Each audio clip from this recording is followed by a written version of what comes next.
নমস্কার বন্ধুরা, আজ আপনাদেরকে যে কথাটি বলতে চাই যে আমরা জীবনে মা লক্ষ্মীর সাধনা করি বা মা লক্ষ্মীকে আমরা কামনা করি। এই মা লক্ষ্মীকে যদি পেতে হয় তাহলে সবার আগে আপনাকে আপনার বাড়ির নারীকে, কারণ নারীরাই হচ্ছে মা লক্ষ্মী, তাই নারীকে সম্মান করতে হবে।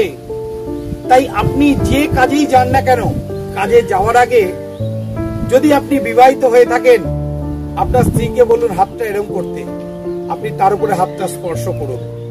যদি আপনি অবিবাহিত হয়ে থাকেন তাহলে আপনি হাতটা নিচে রাখুন, আপনার মাকে বলুন হাতটা তার উপরে রাখতে। আপনি ভাবছেন যে আমার তো মা নেই বা আমার তো স্ত্রী নেই, আমি তো একা। আরে আপনার পরিবারের আশেপাশে কোনো না কোনো মা লক্ষ্মী তো রয়েছেন, কোনো নারী তো রয়েছেন, তাকে বলুন আপনাকে একটু ভালোবাসা দিতে, আপনাকে দিতে। কারণ আপনারা মা লক্ষ্মীর ছবি দেখবেন, মা লক্ষ্মীর হাত থেকে কিন্তু অর্থ সব ঝরে পড়ে।